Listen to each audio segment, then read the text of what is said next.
Truman Lake Fishing Intel.com presents your latest Truman Lake Fishing Intel Expert Roundtable. Truman Lake Fishing Intel.com is your premier resource for up-to-date expert fishing reports and videos to help you find the fish faster and become a better Truman angler. Multi-species coverage includes crappie, catfish, bass, hybrids, and more. View this month's full episode roundtable exclusively at TrumanLakeFishingIntel.com. This month's roundtable is brought to you by Anglers Port Marine. Whether you're a first-time boat owner or a seasoned professional, Anglers Port Marine has an option for you. Conveniently located between Clinton and Warsaw on 7 Highway, stop on in to view top industry boat brands including Phoenix, Lowe, and Camus boats. With their award-winning sales and service, Anglers Port Marine has you covered. Call 660-438-4600 or learn more at anglersportmarine.com. Just another nightly rental. Owned by David and Gina Townsend, this lake area property located at 32640 Highway 43 in Warsaw is perfect for your next lake getaway. Sleeping up to 8, this home is located conveniently within a short drive to boat ramps on both Truman and Lake of the Ozarks. Weekly discounted rates are available and a welcome meal is provided if booked more than one night. Call now to book your stay, 660-287-7615. Total Auto Repair, your go-to vehicle repair service in Clinton, Missouri. Located right across from City Hall, Total Auto Repair features a combined 62 years of auto repair experience. Master technicians for Ford, Chevy, and Toyota, and they have all ASE master certifications. Specialties include brakes, suspension, HVAC, electrical, drivetrain, and drivability. And a special discount is available for Truman Lake Fishing Intel members when you show them your premium account at the counter. Call 660-383-1136 to schedule your top-of-the-line vehicle service today. And now, let's start the show. Okay, boys and girls, we are back again for a special edition of the Truman Lake Fishing Intel Expert Roundtable. We just wrapped up this past week the Crappie Masters National Championship, so that's going to be the main topic tonight that we're going to get into. Kyler Beckmann right here to my right, Dillon Stocking to his right, and Richard Bowling all did absolutely fantastic in the tournament, just narrowly missing first place. Kyler and Dillon ended up with third, and then Richard was at sixth place. So top 6 finishes, and there was over 100 boats competing, was there? So we're going to get into all that. They're going to break down the week. It sounded really interesting, just some key takeaways. First of all, before we get into all that, big thank you to When I Seafood here in Clinton, Missouri. They called us up, and we're just so ecstatic for these guys. They're like, we got to get them up here for a congratulatory dinner and have them talk about, what they did that week. So super appreciative of When I Seafood. Had a great steak dinner, baked potatoes, crab legs, just absolutely outstanding. So be sure to come out, check them out. The Anglers Port Marine boys showed out. Anglers Port Marine Phoenix and another Phoenix. So one thing that we always talk about Anglers Port Marine being a great dealership to work with, one thing you may not know, they have a special program, and I believe it's for the crappie tournaments too, where if it's, I believe, 60-plus boat tournament, and you are fishing a Phoenix boat or any Anglers Port Marine boat, 2 years or newer, if you win that tournament, it's an extra $5,000 in earnings. So it's another major incentive to be looking at getting your next boat from Anglers Port Marine. With that, let's go ahead and let's get started. So it is September 25th. These boys just wrapped up over the weekend, Championship Saturday. And we were going to get right into Lake Eufaula, but we learned that Richard Bowling was already back guiding today. Pretty much the first day he's back. So we were going to go ahead and do a little Truman Lake Fishing Report update on what he saw, because it sounded like things have been a little tougher compared to when you left. Yeah, when I left, the water was pretty clear, and I was fishing the main lake channel edges and up onto the flats, and come home, going to the same spot. Did not know I had 2 trips on the book. That's kind of my screw up, but I had a day of relaxation and putting the boat back together. I've done that a lot of times. So anyway, 2 trips, and the first trip I had 2 guys and left the dock, and I don't know, it took about 3 hours. We had 45 fish in the boat, covered a lot of water, didn't see near the fish I've been seeing in that spot. Channel edges again. And the water's getting a little bit more dingy, the upper end of the Grand. So covered that water, got our 45-second trip. I went further down the lake, which is closer to Bucksaw, and got there 30 fish. Took about 2.5 hours, and just didn't see the numbers of fish I've been seeing. The water's getting dirtier, got current coming in, so a lot of these fish were sitting right on the bottom, which I played with down in Oklahoma. And I'm ready for these fish to be suspended like they're supposed to be, and they would not like that today. Tomorrow will be a different day. I think the water's done coming in, so it's going to start cleaning back up a little bit. But right now, the upper end of the Grand, mid to upper end of the Grand, is dirty and a little current, and the fish are scattered. So it wasn't near as good as I left it. Sean done a trip for me on Wednesday, I think it was, and they had 55 crappie by 11 o'clock. 4 guys in his boat. They had 55 crappie. Today he didn't fish with me, but he fished again, and he had 45, and it took till about 1 o'clock. So a big change, really. Yeah. What, as far as I know, you said dingier water. Did that lake temperature come down quite a bit? Yeah, the water temperature when I started this morning was 71 degrees, and when I quit, it was about 74 degrees. So It's cooled off quite a bit. Yeah. Okay. Minnows, jigs, or what's the story there?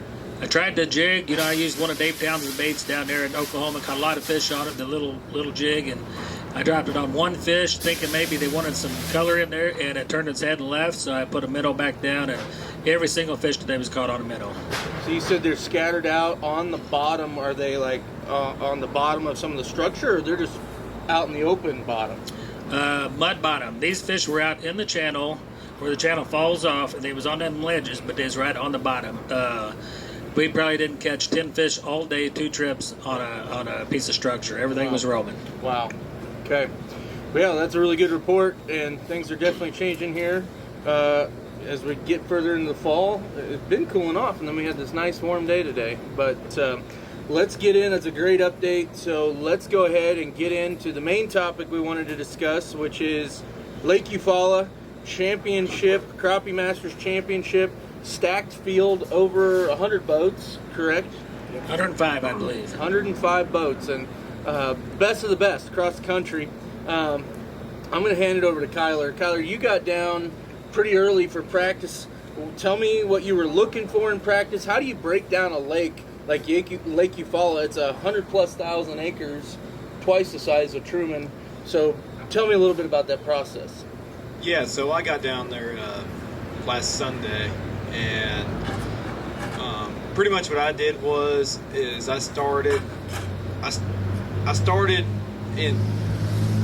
north on the north end of the lake, because on my way down, I knew I could get in a few hours of fishing before I went to the camper that night, before it got dark pretty much. And so I started on the north end just because, longer I'm leaving Missouri, that's the first spot you get to. And so I threw in the boat there and roamed around out there on the north end and tried to just cover as much of that as I could.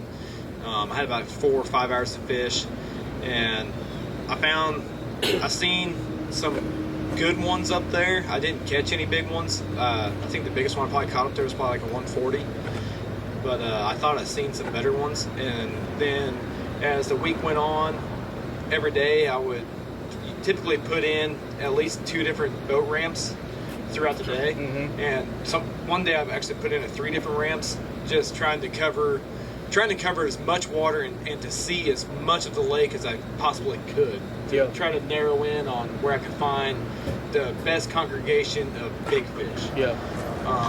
And after I did that until the first day of the tournament, I thought that I'd figured it out where I could go and catch the biggest fish that I had seen. Yeah. And worked out. So tell me about Lake Eufaula. Is it as far as how it compares to Truman Lake? Truman Lake's got multiple tributary rivers. Is that how Eufaula's set up? Is it just a big reservoir and deeper water, shallower water structure? What's all that look like? So Eufaula is the size of Truman Lake and Lake of the Ozarks combined, pretty much. It's huge. It's a monster of a body of water.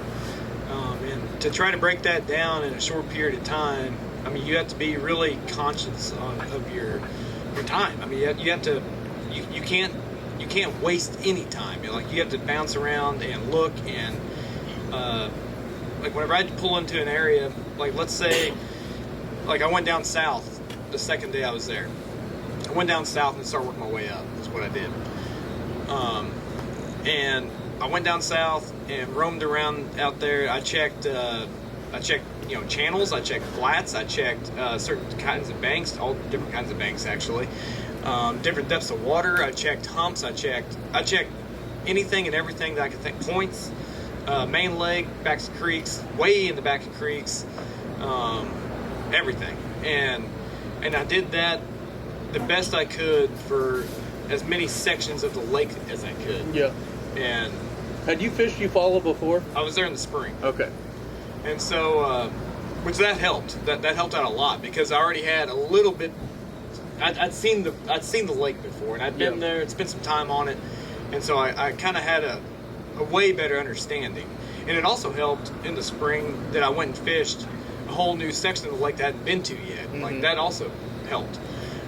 Which that section of the lake didn't pan out for me during practice, but it still helped that the more you know about a place, obviously the better off you are. Yeah, absolutely. So, and that brings me, so Richard, you'd never fished Lake Eufaula before, correct? correct. Okay, so Kyler had some experience. He just kind of broke down what his process was.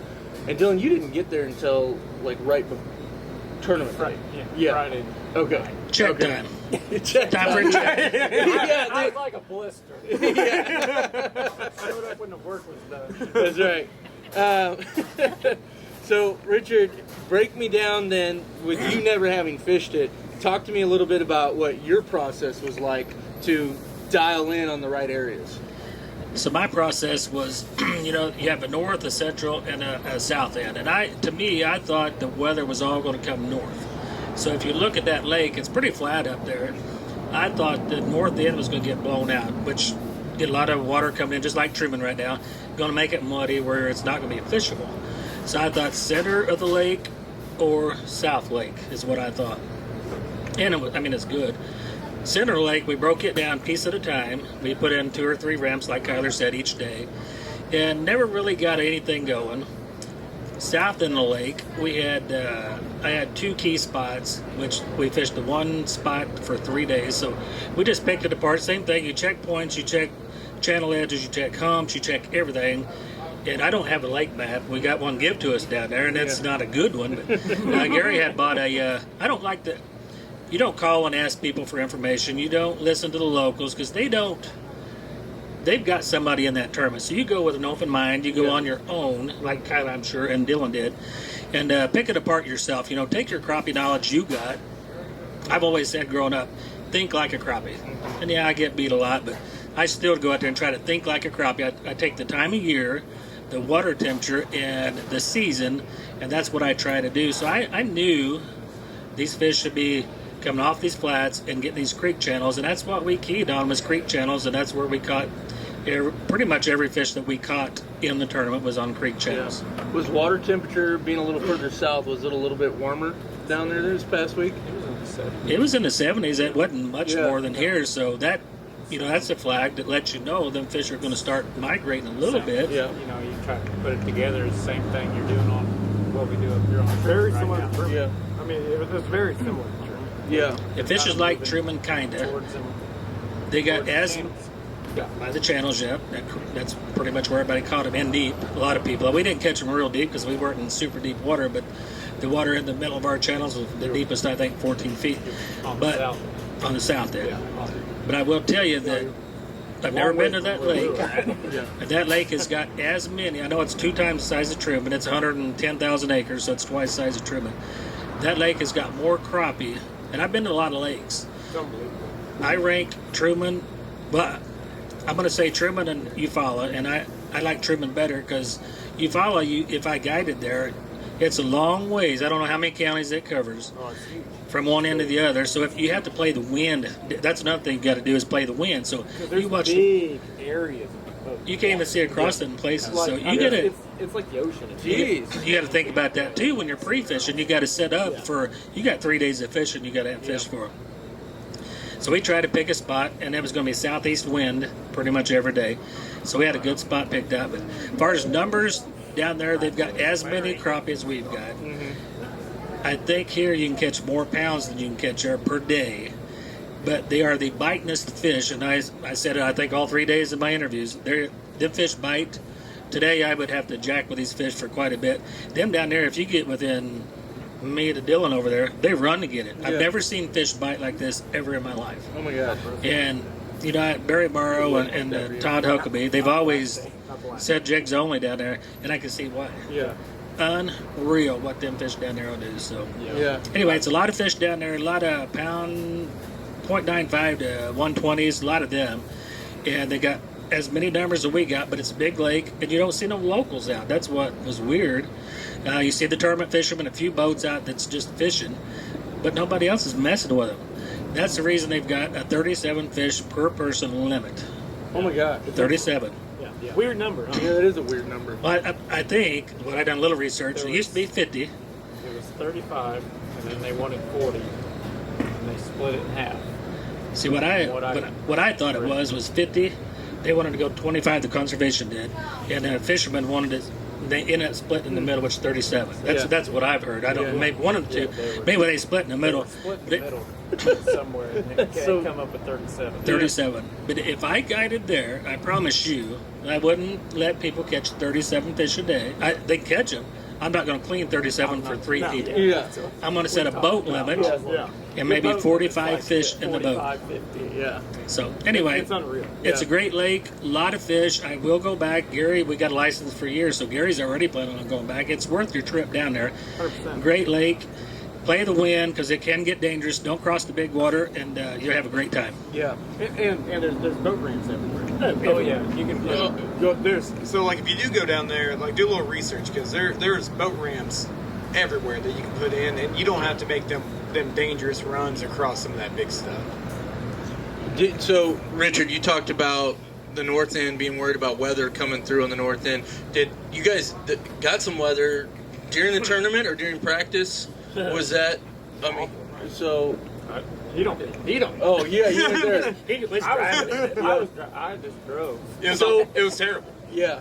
So you had a story like there, from when you guys were camping or something. What was the story you were saying? That was after. That was afterwards. Oh, okay. No, so the first 2 days we dealt with high winds and Tournament days. Yeah, the first 2 tournament days we dealt with high winds and severe thunderstorms. Lots of lightning. Lots of To lightning. the ground. During the day. On the upper end, we got hit. I think that was day 2. We got hit with yeah. It was delayed that morning. It Friday was. morning. We were delayed to start the morning off. That system or that cell passed. They released us, and then we had multiple cells hit us after we were already out there fishing. So you had to like bank it and take cover? Or? No, I did not. No, bank just it. whatever. Give your partner the longest pole. Hold this, Gary. Honestly, like I was smoking them during the storm. Yeah. Like I would fish with the wind. I would let the wind push me, and because the waves were getting so big out there that you couldn't efficiently fish into the wind. For one, you had a hard time. You couldn't cover enough water going into the wind. And there was so much boat slack because the waves were like coming over the bow and stuff. Yeah. And so I would turn around and go with the wind and catch them that way. And lightning striking all around. There's raindrops. I thought it was going to start hailing. It didn't. I'm glad because the rain hurt enough as it was. It looked like hail. It was huge. that big. I mean, huge rain. And I don't know how high those wind gusts were, but it was ripping, like ripping. Okay, so we know Richard and his partner. Your partner's kind of he's ready with the net, and you're doing a lot of the fishing. And I want you guys. I don't know if you guys are both fishing, but I'm going to hand it off to you, Dillon. I want you to talk about the dynamic in your guys' boat when you're fishing together in a tournament like this. And then, Dillon, I want you to kind of get into your day 1, day 2, kind of break. You didn't show up till day 3? That's not myself day one. I told you check, Dave. Oh, I thought you were joking. They were handing out checks, and that's when I showed up. Okay, so you were day 3. All right. So we'll let you talk about the dynamic. Kyler, you can break down the day 1, day 2. So on our boat, which I didn't get there till day 3, Friday at midnight or whatever when I got there. Right in the ring. But yeah. Brought down some very important things. But I talk about that. I don't know if I should. No. No, okay. Well, never mind that. But anyway, I brought down some equipment that we needed. Some very important equipment. And so when I got there, I mean, Kyler's dialed in by this point. He's got third. He's in first, or third the first day, first the second day. So I show up and I'm just there, So, basically. Are you fishing alongside Kyler? No, How does it on work the- with you guys? On Saturday he's dialed in, like he knows what he's looking for, and he's got him. He can catch every fish he sees, so, Yeah. you know. So I just let him fish, and I net them, and I'm weighing fish and going through and switching electronics and batteries, and Efficiency is key. because If you're not efficient, you're not going to win. when you're fishing by yourself, you have to cull all your fish too. And if you cull 20 times a day, and say that takes 2 minutes of fish, Yep. you're losing 40, Yep. 45 minutes. Yep. So I just show up, and I'm just there to cull fish and let him keep rolling and do his thing, because Yeah. he's on him, like he was dialed in. Yeah. And just let him go. So that I showed up to save him time, bring down some equipment, and let him do his thing. And I wish I could have been there all week. I had some things I had to do up here, and just absolutely. so Maybe you should have stayed away. well, I thought about that too, but then at the same time, he's on Saturday he would have lost a lot of time and that was crucial. and a lot of equipment too. So It's good to have two in the boat. and it's a lot better to have two guys in the boat if you can get them down there. Well, you guys are good enough that if you need to sit down for a minute, you can catch it. Yeah, and that's what we did. You know, we fished a couple tournaments before, and that's what we did. You kind of swap in and out, and you know, I can run a trolling motor, obviously, you know, and catch fish, and we'd swap in and out, but when we got down there at Eufaula, and he was dialed in, knew what he was looking for, knew how to catch them, and so I just stood back and let him do his thing on that deal, and just netted fish and culled them out and kept everything alive, and batteries and electronics and everything swapped over. Well, and we'll get into the battery stuff and the trolling motor stuff here in a little bit, but real quick, for everyone who's watching live, if you have questions, comment. We do have a phone here, so if you have questions, we'll try to check that. Key baits on day 3 when the fish were most pressure. All right, we'll get to that in a second. Kyler, breakdown. I'm going to have you talk about day 1 and 2. We're going to have Richard talk about day 1 and 2, and then we'll talk day 3 and talk about the baits. So, because you were sitting, so just to recap, you were sitting on day 1 at the end of the day in third place, day 2 leading it. So kind of walk me through day 1 where your mindset's at, and then day 2 where your mindset's at going into day 3. So, I mean, in all honesty, I didn't try to catch any of those bigger ones I seen during practice. I caught some of the smaller fish. Like, I mean, Dillon knows this. Like, I didn't know that I could catch what I did. Yeah, I was getting updates throughout the week, and he was like, "This is not going to be." Yeah.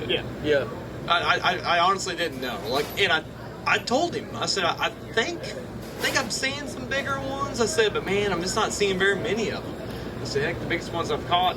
I did catch a 170, but I caught that down south, and I didn't go there. And, which there was some good fish down there. Stayed away from that place. But so day 1, I started the morning out, and it was literally unbelievable what happened on day 1. Day 1, by 8:30 in the morning, I had I would have had about 11 and a quarter. Oh my God. By 8:30, and I was like, wow, this is working out pretty good. Yeah. And by the end of the day, I think I had 12 something. I don't know, 1240 or 50 or. I think 1249 or something. Yeah, Right so at it's sort 12 and a half. of right at 12 and a half pounds by the end of the day, and it was really good. But I mean, I didn't see very many more than what I caught. Yeah. Actually, I did. I mean, I caught every fish I tried to catch. Yep. And so then the next day, and so the whole key of this whole thing was covering water. And like whenever I say covering water, I'm talking like covering a ton of water, like as fast as you can cover it. And not wasting any time, trying to be as efficient as possible, and only keying in on big ones. Yep. And that's what I did for 3 days. Yep. And day 2, it was the same kind of deal. I didn't have that big of a weight starting off, but by like 9 o'clock, I had over like 10.5 pounds, and then I was able to climb up to just barely under 12 pounds. I think I had like 11.96 by the end of the day, and it was the same kind of deal though. Yeah. I mean, like that's what I seen. Like I caught every fish that I came across. And day 3 was there was a lot of pressure on day 2, way more than on day 1. Day 2 we had a lot of boats came in on us, and it really hurt the fishing up where we were at. And day 3, that's what got us was I caught what I seen. Besides, I think there was 2 of them. Two of them that I know for sure were the right ones, and I couldn't make a bite. And I tried until I was blue in the face and couldn't make a bite. Yeah. If I would have caught those 2 fish, it was game over. Now, if I remember right, on day 2, you were leading it. You had 24:48, I believe. Does that sound right? Something like that, yeah. Do you remember sitting here and Darren asking, what do you think it's going to take to be leading it in 2 days? And I'm pretty sure you said 24:48. I did say that. I'm pretty we got sure it you on did. film. Yeah, I'm pretty sure you did. I was saying 12 pounds. If you can catch 12 pounds a day, you got a shot to win it. We'll have to go back and watch that, because I'm pretty sure that's the exact weight you said would take to be leading it after 2 days. So anyway, Richard, why don't you go ahead and break down your 2 days? Because after day 1, you were sitting in, was it 8th? 11. Oh, you were in 11th place, and you snuck up to 8th on day 2. Just kept climbing. Yep. Okay. Well, let's just have you go ahead and break down your couple of days, and in day 3, have you go ahead and talk about some of the baits that you were using to get those bites. All right, so what we did, we just, covered water. The area that we picked, we had 2 areas to catch our fish. Larry and Dalton Gorham, some of the best out there. Hunter and Dalton, they had the same fish found. We stay in the same house, but we never share what we're doing. So that's what's kind of weird. You never see each other, because the lake's so big, you never see each other. Yeah. So Wednesday, I think the tournament started Thursday, and Hunter's going to go. He said, we found him. And he told us where he's putting in, which is Highway 31 boat ramp. We found him fish. So, and it's a pretty good area. And then Dalton said, or Larry said something about, we're going to put in at Ash Creek. Ash Creek. So I don't keep track of the ramp names. So I snuck in and I went over to the track. Shoot, that's where I'm putting it at. So I looked at it. Yeah, I mean, it's pretty small area. I mean, it's not small, but it fishes kind of small. Yeah. So it's a spot inside a spot for us. Yeah.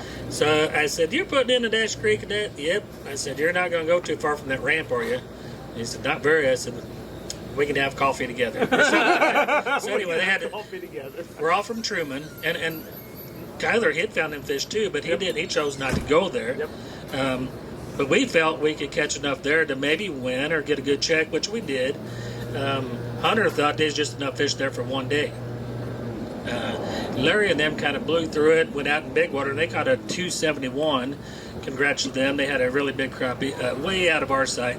But, the first day we just got in a creek. It's a creek that goes under a bridge in Ash Creek, and it goes out and it splits. So right where that splits is it's a creek channel, and it's got a lot of wood on it. It's got lay downs. It's got a trees where the trees have rotted out, but the root wad is there. A lot of these fish you're not going to see in them root wads. Yeah. So we're fishing along there, and I'm hitting everything I can see, and I'm fishing for visible fish with my live scope. And I can usually see if there's something in a brush pile or something under a root wad, but I looked at this big root wad, and I said, Gary, that looks like a place for a whopper. My exact words. I dropped in, and I watched it go down. I got it down in the stuff where I can't even see my minnow, and I pulled it back out. Here come a big fish out. Almost chased the top of the water and ate it, and that was at 220. Oh, my God. Didn't even know the fish was in there. So I knew they was hiding in that stuff, but you can't see them all in case they're on the outside. If they're sitting on it like this, on top of this beer can, if that's a crappie, brush pile, that fish on top of that's going to eat. The ones down in it or in stake beds, that's the ones you got to beg to bite. So we just kind of cruising along and looking for laydowns. We caught a few fish roaming, but most of our fish was on a laydown, underneath the laydown, or in the mud. So when they're in the mud, here's the problem you got. They look good, but is there a little indentation there that they're down in, so they're bigger than what they really look? Or are they bigger than what you think they are? So you got to catch them. So I kept Gary, my partner, which, he's in his 70s, and I promise you, he netted between 80 and 100 fish both days. Oh my God! Or all 3 days. Yeah. I had him warned. I had him on the last day, no lie, that he just sit in his chair and look at. He wanted to see that fish before he got up. So I would, I could tell on the live scope once I hook it if it was when it coming up if it's good or not. So I'd say I need a net, so he'd get up and net it. But we just follow them ditches, and if I could, I got my graph out here. I would love to show everybody from Oklahoma, because I spent all 3 days in that area, and I honestly thought I'd catch about 11 to 12 pounds the first day out of there. Second, I figured 10 to 11, and the third day about 10. That was my goal, and I thought that would get a good check. We had about 11 and a half pounds every day on average. That's what we caught. So it's very consistent. That's what you want to do. So we started 11th, moved up to 8th, moved up to 6th for the finals. So just followed all them 2 ditches. I'd go up them, down them, both sides of them, in the middle of them, where they fork, go up. That's all I did. I went to where Hunter was at the third day, because we kind of run out of fish. And nothing, and I came back right to where we had started, and I caught the fish. I told you guys how they bite. There's a little lay down, a little open spot under it. I could see a big crappie under it, and I dropped. This is how they bite. I dropped in, that fish come up, and I had it almost topped the water, and came off. It went right back down the same spot. So I baited back up. I'm using minnows. Baited back up, and I had him on again. Got him a little ways up this time, and he came off. Went right right back down. Third drop, I caught that fish, and on our scale was a 182. So ours is light. It had been a 2-pound fish. Yeah. That's how them fish down there bite. They're very aggressive. They'll eat the second time. We caught all our fish on Dave's Townsend's baits. We caught them on our rod knocker jigs, the hair jig. Caught a lot of fish throughout the week on the hair jig, and ended up fishing mostly minnows in the tournament. So on the third day, you're trying to gain some ground. One of the folks asked, what baits were you using on the third day? So it was minnows still. Third day was minnows only. I put a jig in the water. Maybe if I broke off, I'd put a jig in the water just while Gary's retying. But what I had to do the third day, because I'm not seeing many fish, and I'm telling you, all these root wads, they're big root wads, and it looks like I don't know what. If you took a tree and underneath the roots took all the dirt away, it's just nothing but a cabin under there. Yeah. So I blind fished a lot. I call it blind fishing because I could pull up, I'd put a minnow in to the spot. Yeah. And I let it sit. And if I couldn't see any movement, then I'd pick it up and I might move it 5 feet. Right. And I caught, I'm going to say 5 of our weight fish. Never knew that fish was even there. And you were just blind dropping. And pulled them out of that structure. Yep, you can see them moving. And then once I get them moving, I just pick up a little bit, make them think that minnow or whatever I was using at that time, they come and eat it. Yeah. And when they eat it, they eat it. Yeah. So that's what we did. We blind fished a lot. And, there wasn't any roaming fish a lot. Honestly, I didn't think we could even catch 9 pounds after our first 2 days. Had the storm come through. I thought, man, it's going to get muddy because we're right there at the head of the water. It's going to get blown out like I thought north end was. But I couldn't go up there and get in their guys' fish. I wasn't going to do that. Yeah. So I chose to stay down there, and you're welcome. Probably wouldn't have caught them anyway. I might catch a little bit shallower than some of you guys were, but that's what we did. We just covered water. And we had 2 instances that, you always look back and what could have been. The one time, had a good fish on, probably a 180 on our scale, big fish, top of the water, and Gary's there with the net like he's supposed to be, and he gets up to the net, and the hook comes out of the fish. And the fish, you know, sometimes they're stunned, and they're just laying on top. Yeah. And I said, get it. And Gary's, huh? And the fish is laying there. He's got the net in the water, so he tries to get it, and it's gone. Yeah. And it's not on him. It's my fault it come off because I hooked it wrong, whatever.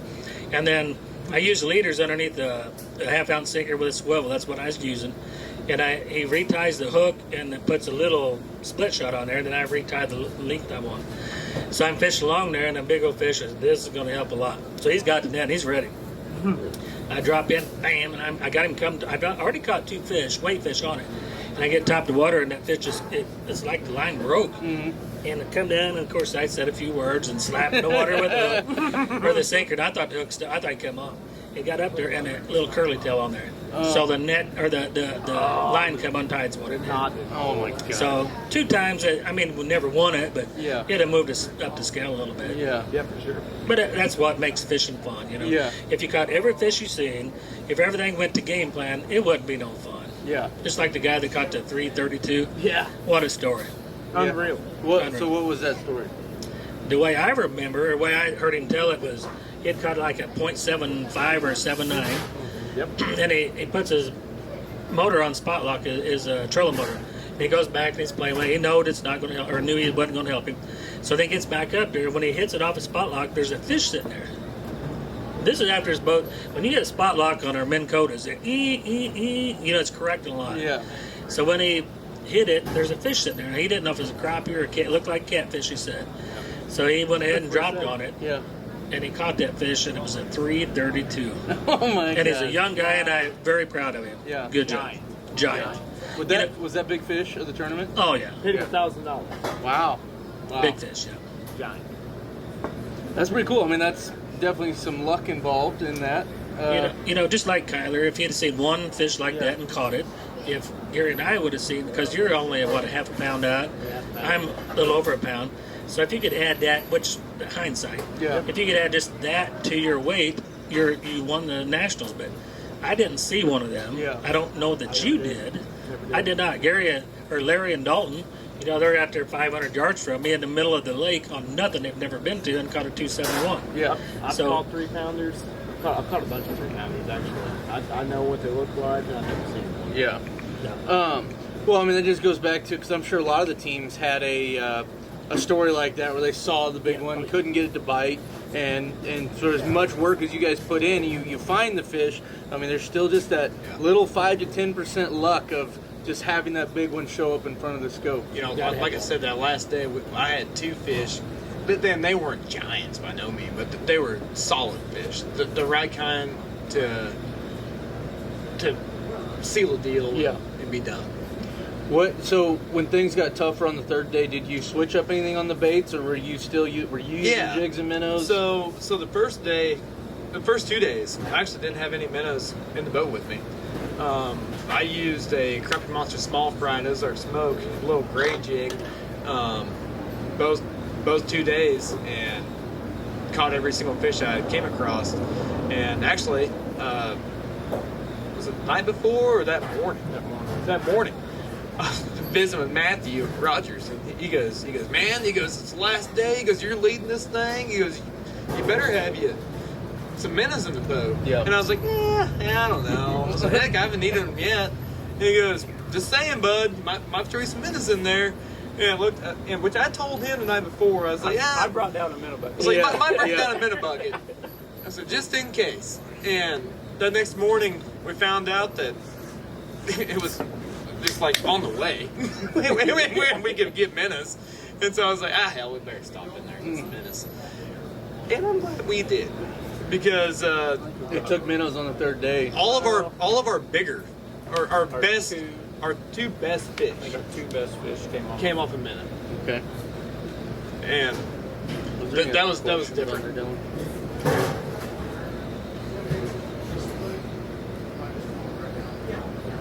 Key baits on day 3. Yeah. What part of the lake would you fish in early March? Okay. We're looking, for those watching live, we're looking at some of your questions. So, what part of the lake would I fish in early March? Honestly, man, I mean, pick a spot, go fishing, because that lake is literally you can find crappie literally anywhere on that lake, anywhere. It's unreal. Any creek you come to. Yeah, I've been down there a couple times and just get basically somewhere out of the wind. Almost, I mean, judge your wind, and if you don't want to fight the wind, then get somewhere out of the wind. Any of them little coves and bays and creeks. Even you can main catch lake. them. I mean, you find If the weather's good and the wind's not blowing, you get out on that main lake. Or pick a bank that the wind's blowing from. Pick a bank that the wind's blowing from. Like if it's blowing from the south, pick a south end bank and go fish that. It's unbelievable how many crappie are in that lake. Yeah. It truly is. You saw a lot of keepers, not because we see a lot of little ones here on Truman. Nonstop. Yeah. Nonstop. You can go through there and catch. You can go through there and catch all the eaters, keeper fish that you want. And it's an incredible lake. Yeah. I mean, just like Truman. There's fish everywhere. Yeah. And you can keep 37 of them a day. 37 of them if you want to clean that many. 37 No. per person. Per person. Um, 6. Right.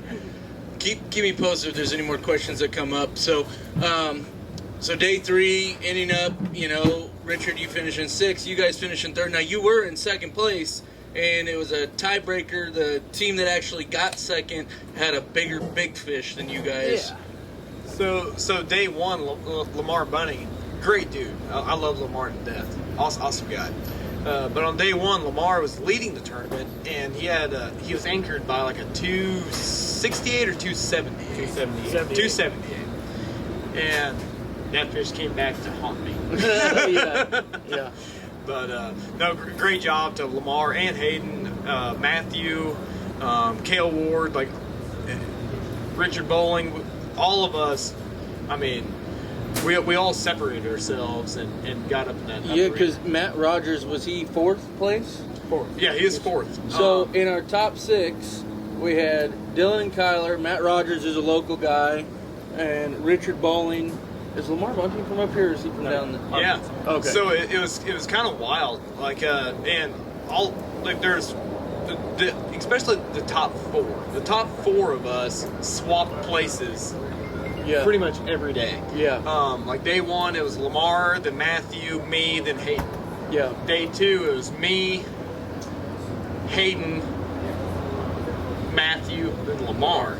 Yeah. And then day 3 it was Hayden, me and Lamar tied, and then Matthew. Yeah.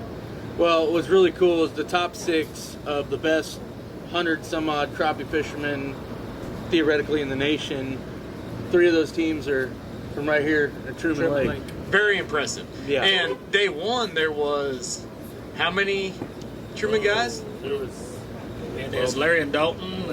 You all. Valentine. Hunter was up there then. There's about 6 teams from well, there's more than that probably because I don't want to forget nobody. I'm not going to mention names then. From Truman Lake, Missouri, they made quite the showing. Yeah. They did. Now, this has been a consistent pattern. We've talked about this in the past. What is it about fishing? If you can figure it out on Truman Lake, why does it seem to translate so well to across the country? Because we've seen this in several big tournaments the last several years. I think it's a combination of not just Truman, but the combination of Truman and Lake of the Ozarks combined. Okay. Because if you fish both of these 2 lakes, And if you fish Truman and Lake of the Ozarks and get good at both of them, you can fish pretty much anywhere in the country. Because you can pick up on things from both lakes that you can go pretty well anywhere in the country and catch them really well. The only thing that pretty much everyone from this area, from Lake of the Ozarks and Truman, especially the guys that are good on both of them, our biggest struggle is grass. Because we don't have grass to fish. Right. That at least that's my biggest struggle. Yeah. Is fishing lakes that have grass in it. Yeah. It's pretty awesome to see our local guys doing so well across the country when they travel. It's just a testament not only to the guys themselves, but just when you get good at Truman Lake and Lake of the Ozarks, like Kyler said, it's going to translate extremely well when you go abroad.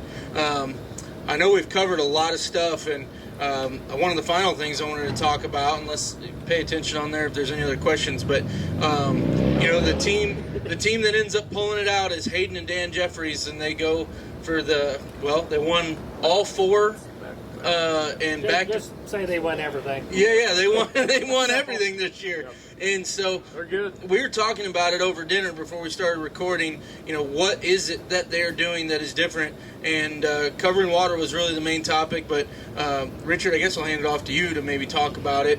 Because you guys got to see firsthand. They were going by you guys, and you got to see what was different. What they do different than us, they got batteries in their boat. They covered a lot of water. First of all, Hayden is focused. He's got his hood up. He never takes his eyes off the graph. He never knows if there's a tree in front. I mean, he can see it on live scope.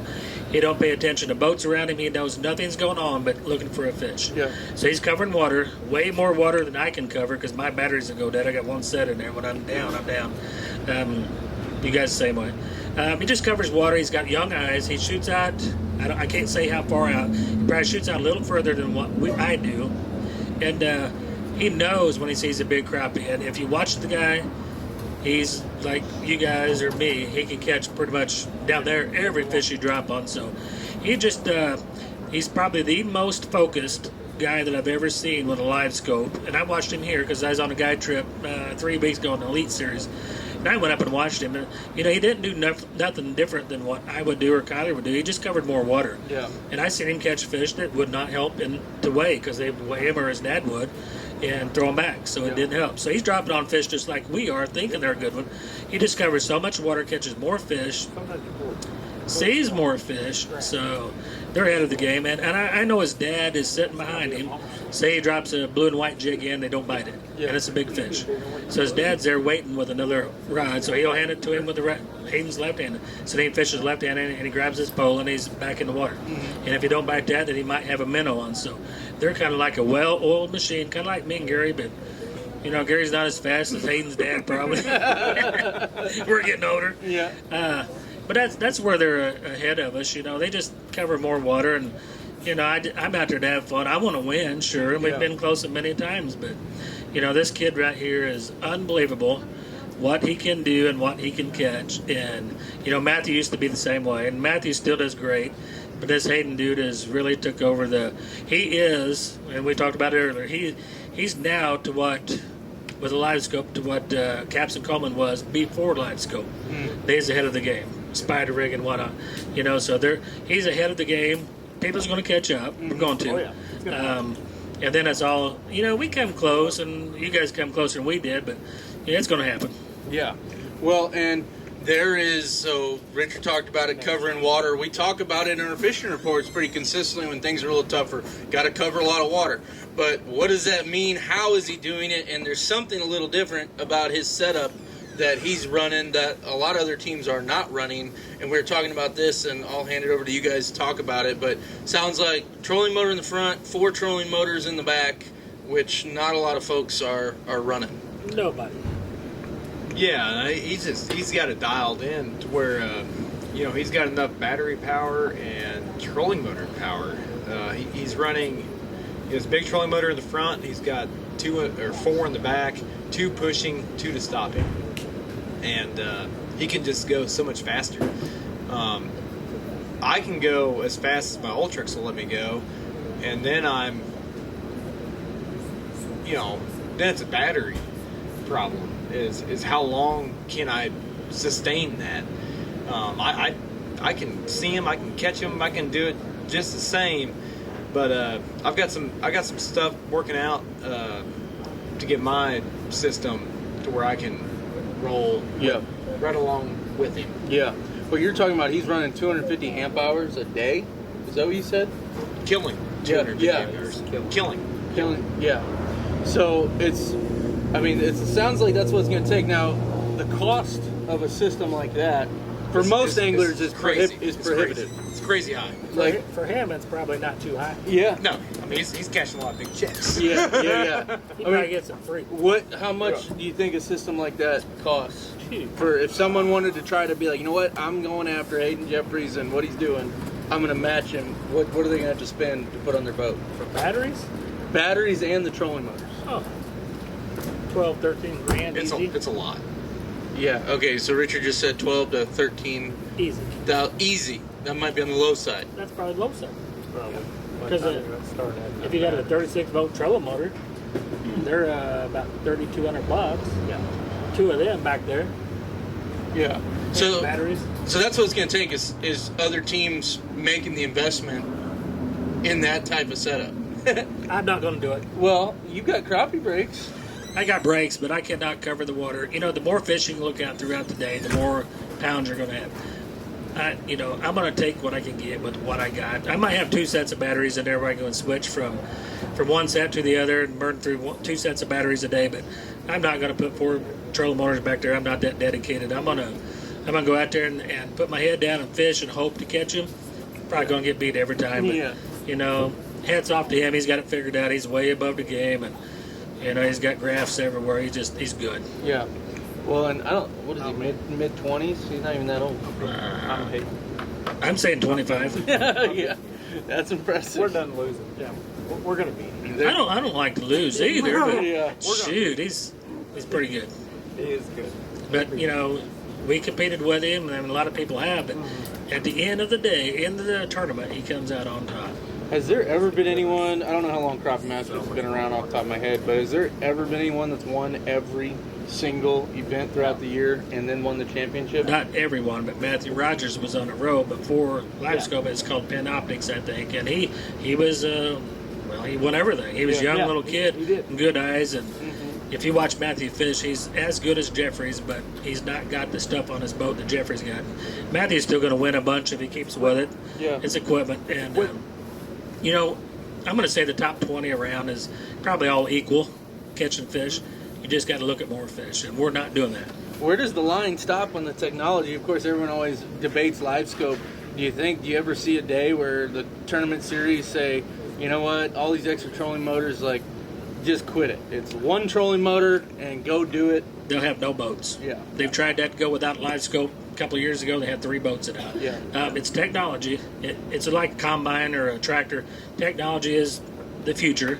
You got it. If you're going to compete, you got to have it. Yeah. I'd like to have more than I got. I can't afford it. Those are the sponsor dollars. Yeah, sponsors. So if you look at all the the tournaments get sponsored by Garmin or Minn Kota or Lowrance, whatever. If you take that away from them, sponsors. they're batteries, lithium, whatever. They pull them out of there. You have no tournament, so they can't do that. Yeah. If you want to compete, even with a LiveScope or anything, you got to buy one. You can sit and gripe about it. Yeah. But you better get one if you're going to win, because you're not going to win Right. without it. Right. Yeah. It's not like Did you want to talk about the PCAL thing? Is that relevant at all? that. What? The PCAU. Oh yeah, PCAU. Is that relevant to the conversation? Is that, I don't know. Yeah. Okay. So PCAU actually gave out $3,000 at the national championship to winners. They paid out the second biggest fish down to the 6th biggest fish, and they paid 51st place and I think 75th place. It's very simple. Like, so what PCAU is? What does that stand for? Professional Crappie Anglers United. Okay. And it's a non-for-profit My goodness. non-for-profit organization. I have another. And it's a really good deal. It's a bunch of us anglers that have gotten together, and we are trying to make crappie fishing bigger and better and bring more dollars in for professional crappie fishermen.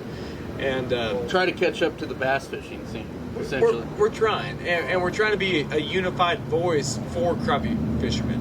Like especially professionals. But this isn't just for professionals, though. You can become a member for $50, and you get in that membership. We do weekly giveaways where we give away, all sorts of like rods and high-end rods, like for $50, I mean, you got a chance to win a rod every week that's worth $100 something. Like it's a really good deal.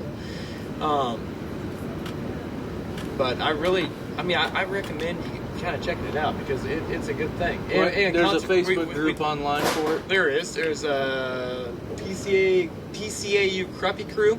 Yep. And the other thing is that we give out a lot of tips and tricks and different things for people to learn. Different techniques for crappie fishing.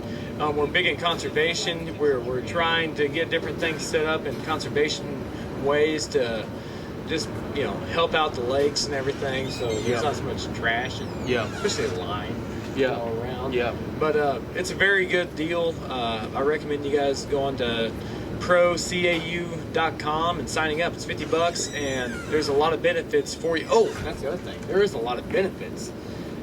There is multiple companies that if you sign up, you get discounts. Some of them are very big. One of them, like Berkshire Hathaway, you can go buy a brand new Toyota from them for a very, very, very good deal if you like a Toyota vehicle. Yeah. And then there's a whole bunch of other things too. Go to procau.com and you can see the whole list and everything. It's a good deal. And did you say, because I was distracted, did they pay out some bonus stuff here at the Crappie Masters National? $3,000. We put $3,000 into extra money. Yeah. For professional fishermen. Yeah. And how many tournaments are they going to be doing that for? What, like just certain qualified tournaments, just Crappie Masters, or any other circuits at all? We have more things in the works. I can't announce everything. Yeah. Okay. You were getting ready to say something, Richard. Yep, I was going to say they paid for like the 6th biggest crappie or something, $200, and guess what? That'd been me. I tried to enter that last week. Every time I tried, and my address was screwed up. So I think you guys owe me $200. Now I got joined tonight. It'll be a great thing, and a lot of members already, so it's going to work out. Yeah, so it's good. Everybody join. $50, you can't go wrong. Well, Dillon, did you, was there any other final questions that popped up on there on the live feed?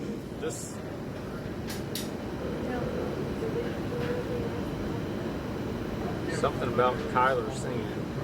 Kyler singing. Were you singing down there at the national championship? I think that's probably referring to the Truman tournament. That must have been Hunter. Asking that question. Well, it was Will. I think Hunter is the one that spread the word about it. He was playing the guitar, your rod. Yeah. So, yeah, you have to be there to hear it. I got a question. okay. Dillon, did you get anything done on the farm today? He's right there. Yeah. He's right there, so yeah, I did. But I thought you had said that you had to spend some money today. We spent a little money. It's not your money, though. No, it's not mine. Oh my goodness gracious. Well, I think that wraps it up unless there was nothing else on there, was there? I don't see. It says Richard Bowling is still the best there is. That's fake news. Richard Bowling, still the best there is. I sent my wife a text and said, put that on there. Yeah. It wasn't Lynette. Did you pay that person? Was it? It wasn't Lynette. Was it you? Yeah, it was Sammy. It was not me. No, that was paid off. So, any concluding thoughts from the week? Just general tidbits of advice. I guess one last question I would have is if there was any behind the scenes. I've got something just to say. Yeah, go for it. You know, my thing to everybody is if you want to get better at fishing, time on the water is the answer. You can watch as many videos and listen to people talk and do all that stuff, but time on the water is the most important thing. Get out there and go fishing. Hold on. Oh my God! Okay, I'm not going to comment on that. Okay, so the last question I guess I had was just so aside from the fishing, any like really interesting stories, anything that happened that was like, oh, kind of threw you for a loop, surprises, behind the scenes stuff back at camp, just just any kind of little tidbit behind the scenes stuff that wasn't necessarily talking about the fishing stuff. Probably one of the coolest things we had, Gary's wife, we fished together for, I'm going to say 28 years now. Oh my gosh. You're not even that old. Well, I'm almost that old. And we've never, I don't know in the crappie fishing world, but probably the team that's been with Crappie Masters the longest that I've seen at the tournaments, but we don't, nothing to do with that, but his wife always follows on Facebook and always calling, checking, and we're sitting at the weigh-in on the third day, and of course his house is about 3 hours from there, and they follow crappie fishing just like we do, you know. Yeah. So I'm standing there, or we're sitting there eating pizza, and I get hit in the back, and it was his wife and his daughter and grandkids. We're going to surprise Gary. Well, I didn't know they was coming. Nobody knew they was coming except Blake, you know, the owner of the tournament. So it was pretty cool to see them there. Yeah. That was, you know, we've all got following. We've got a lot of the same following, which is pretty cool. You want to see that. You want to hear from them. Yeah. And I got have a big shout out for Blake. You know, the crappie fishing from the tournament, when he took it over, to me it was kind of blah. I was thinking about switching to ACT or what before he bought them.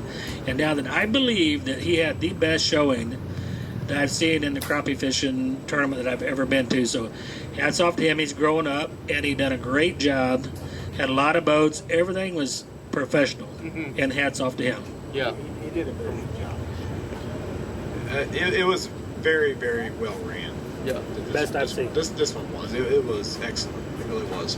Yeah. I worked for Crappie Master before Blake took over, and this tournament was very well ran. I mean, I showed up, you know, the last day, but obviously the important day where everything's hectic. Yeah. You know, for the fishermen and also the guys running the tournament and trying to film and do this and that, and it was very well ran. It seemed very smooth. Streamlined. Did you guys have cameras in the boat on day 3? We had a GoPro, and then we had the cameraman in the boat for the first 2.5, 3 hours probably. He was in the boat, and then he finally got out of the boat so we could fish. Yeah.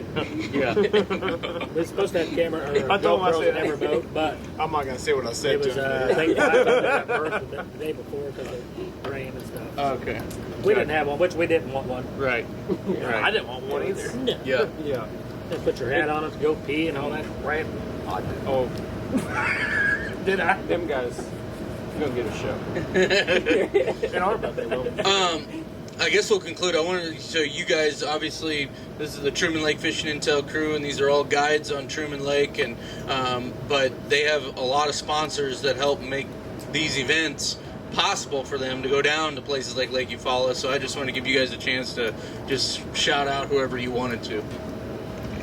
Man, Phoenix Boats for me, you know, Angler Sport Marine, they've been awesome. They've done everything I needed. I got to take my boat down there tomorrow to get it worked on because I had a few issues with batteries down there. Talked to the guys a while ago. I got to have it down there at noon tomorrow, and they're going to get fixed. ACC crappie sticks, big help when I jig fishing. That's what I fished with. It's a pole that I can flip out to them. Huckabee rods, they're a great pole. Every fish that I dipped out of them stumps, that's what I used. Amara Trucking. He's one of my guys I've been fishing with. When I started this business, when I started my guide service, when I went on my own, I put a deal on Facebook that, you know, it was a certificate deal. And he bought several trips of that. And that was back in, I don't know, 15 years ago. And he's still with me. And he's one of my sponsors now. He's got a trucking company out of Kansas. I've got... you guys, come on, man. Who else was there? There's Rod Knocker Jigs right here local. Brent, he's a great guy. We caught a lot of fish with his jigs this week. Just another crappie bait. Dave Townsend, great bait. Caught a lot of fish on them. So, you know, without them guys, we couldn't catch fish. And without that boat, I got to be honest with you, them boats, and you've got one. The best boat I've ever been in, and I've got mine decked out better than as good as I've ever seen a boat. And, I'm going to wrap this boat. I'm going to try to keep this boat for 2 years. That's my goal. Instead of sell it once every year and try to keep it because it's a beautiful boat. put a few scratches in it down there, a few things happen, and I'm not going to let that happen. I don't like that. So I'm going to get it wrapped here in a couple of weeks and keep it a couple of years. So thanks to all the guys that helped me get down there and back, and my wife. Hell yeah, number one. That's right. For me, it's it's Edgar rods. I've got my own signature series rod out that I designed, and I love it to death. It's worked very well for me. I think it'll work just as good for anybody. Angler Sport, Phoenix Boats. I would have to agree with everything that Richard said about Phoenix. It's by far the best boat I've ever fished out of. It's a great platform. I fished out in some of the roughest water that you can imagine last week, and was able to catch them. So I mean, they're unbelievable. Mercury Marine, they're another one of my great sponsors. Those new 4-strokes, man, unreal. And whenever you fire them up, there's just no better sound, and especially first thing in the morning. Yeah. I mean, you don't get no better than that. JB's Fish Sauce Slime Line. I've been using Slime Line now for I don't know how many years now. 10-pound line is what I like to use on most circumstances, and I think it's probably way stronger than 10-pound because it's hard to break. Mm-hmm. Like if you get hung up and you try to break it, you're like, oh my gosh, come on! It's a great line. Who else do I got? Veracruz Jr., great place to go eat. Yep, they're in Stover, Missouri. Mexican joint. It's delicious. Amped batteries is I'm getting there. Amped batteries is another big one for me because I run on high a lot and try to cover as much water as I can, and without them lithium batteries, I couldn't do it. Another great thing about lithiums is they're super light, and it keeps your boat light, and you're able to run. Your boat just performs better by not having all that weight in it. Yeah. It really does. Chasing fish, that helps a lot. Yeah, exactly. Also, I couldn't do it without old Dillon here beside me. He truly is a very, very, very good partner. Because I literally don't have to do anything besides stare at that screen and hunt up the next one. And that's just a game changer. Yeah. Whenever I'm by myself, I waste so much time culling fish and making sure they're alive, dealing with issues, because you have issues every single day. And whenever I have him with me, things just go smooth. It clicks.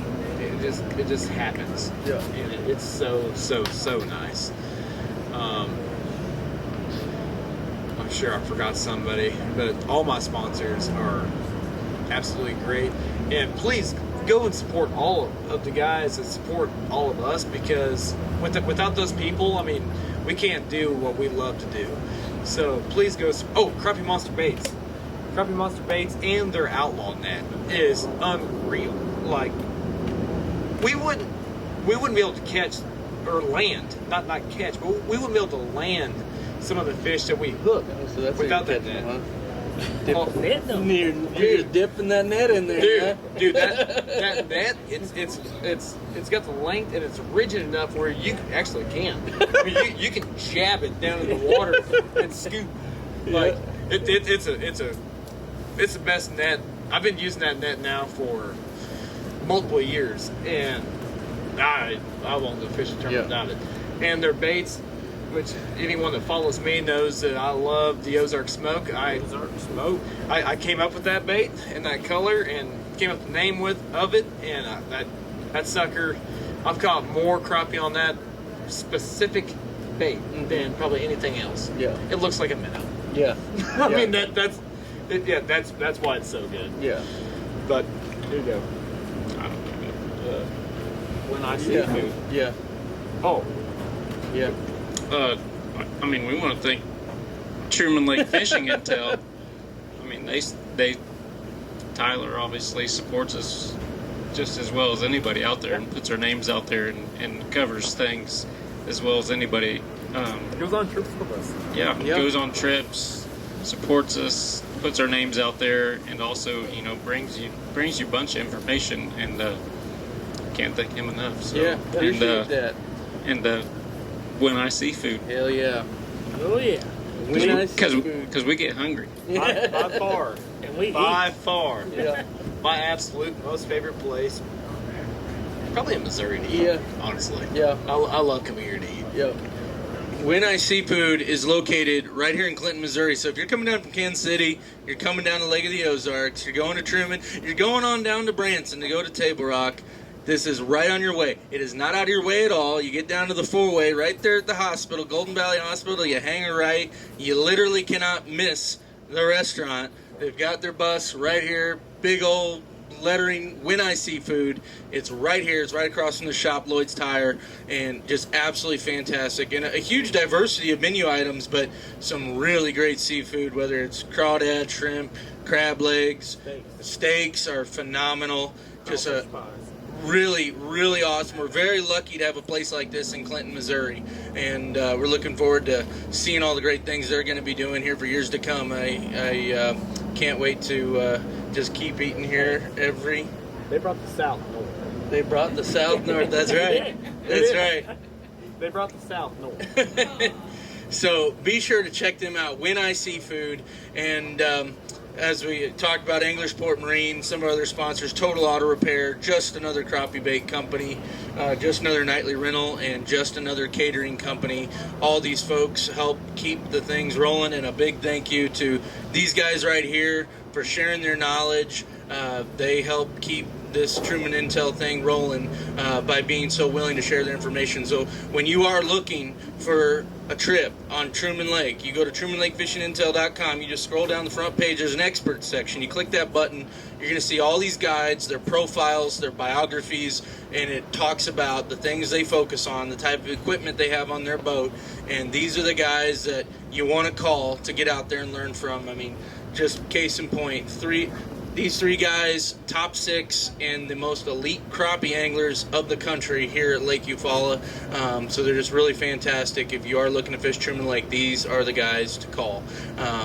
But with that, we really appreciate all of you guys. Oh, Richard's got a final word. I got one more thing. You know, I'm not sponsored by Garmin, but I got to say, without Garmin, I don't think we'd be here. I mean, be out there, not live scope, we spider rigging or 360, whatever. We wouldn't be. So Garmin, we're not sponsored by you, but thank you for the product you put out. Yep.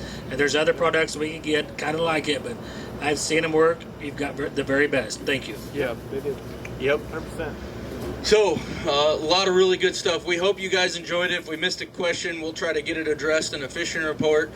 We will have this for you guys that are watching it live, and you want to go back and watch it. We will have it posted up at trumanlakefishingintel.com, and you'll be able to watch it there and do a recap. So, anyway, as we always say, be sure to write in your questions for the future. We're going to keep doing fishing reports and videos. Heck yeah, hold up those big trophy. Yeah, I was gonna say there might be a beer drink out of that here in a minute. Could be. So we really appreciate you guys watching, and we'll look forward to catching you guys on the next one.